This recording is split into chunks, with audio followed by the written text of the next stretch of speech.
Welcome back to Conspiracy Meta with Disillusioned Druid. As promised, we're continuing our journey through the, quote, non-existent Epstein list. If you're new here, be sure to check out the previous 7 videos in my reels as we're painting a tapestry to get the bigger picture. Starting today where we left off, Alec Baldwin. This isn't really news for anyone, but let me approach it from a different angle. We all remember his recent trial for misuse of a firearm, wherein Helena Hutchins perished. Buckle up. Hutchins was married to Matthew Hutchins, who was an attorney for Latham & Watkins. Latham & Watkins once hired Catherine Rumler, who served as White House counsel for Obama. And during that time in Washington, she met with Jeffrey Epstein several times, flew on the Lolita Express, and even visited Epstein Island. Other than Epstein Island, Palm Beach, and New York, where else did Epstein hold residence? Oh yeah, Zorro Ranch, which is located in Santa Fe County, New Mexico, whose sheriff's department was involved in the prosecution of Alec Baldwin. He was acquitted, by the way, the case dismissed because, the Santa Fe Sheriff's Department conspired to withhold evidence in the case. The case and its outcome don't really seem so random when you know what's happening on the non-existent Epstein list, huh? Next up is Balliol College at Oxford University. This is the oldest college in the English-speaking world. Read that as gatekeepers of knowledge.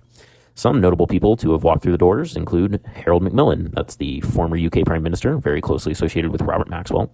Boris Johnson, another former Prime Minister we've already shown has more than a couple ties to Jeffrey Epstein, but also the alma mater of Ghislaine Maxwell herself. Coincidentally, Harold Macmillan was once Chancellor of Balliol College, which is probably how Daddy Maxwell managed to swing Ghislaine's acceptance. So anyone else coming through the doors is likely part of the club too. Next is the Bamford family of Lord Anthony Bamford, another House of Lords member in the Epstein list. So far, that's more UK legislators and aristocracy than Americans. Lord Anthony is the son of Joseph Cyril Bamford. Machine operators and farmers might recognize that name as the progenitor of JCB Machines. There's a lot of money in the Bamford family, and Anthony is the inheritor.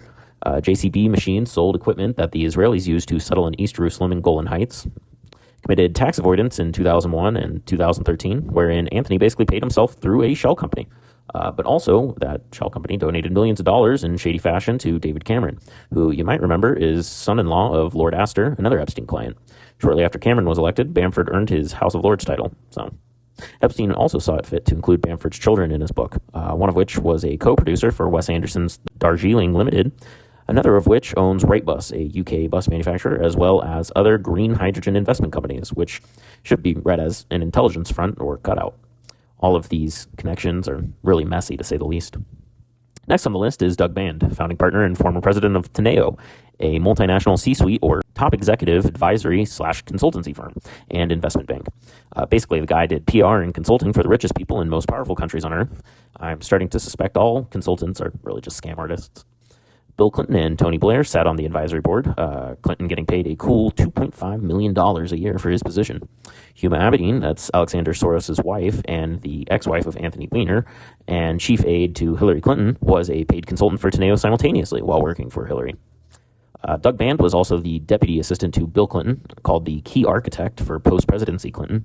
He helped create the Clinton Global Initiative and later worked for the William J. Clinton Foundation, so just moving around all the dirty money for the Clintons and Epstein, I guess. He had a falling out with the Clintons later, his story alleging it was because of the Epstein stuff, but WikiLeaks released a memo of Band accusing Bill, Chelsea Clinton, and her husband, Mark Mesvinsky, of conflicts of interest, wherein Mesvinsky used donation funds for the Clinton Foundation to raise capital for his hedge fund. Band resigned from his Clinton associations in 2012, so a happy ending, maybe, I guess. That's it for this weekend. This reporting is ongoing, but feel free to let me know if there's anyone else even bothering to go through the list one by one like this. So much chatter, so much misdirection, but the non-existent Epstein list is out there in the open for any one of us to comb through at our leisure. So you have to ask yourself, why is the government even pretending to cover it up? Remember to like, follow, and share this video. Hit that share button. I'm doing the research, so you don't have to. Until next time, keep seeking truthers. The Epstein list is real, unredacted, and available for free on archive.org and Wikipedia.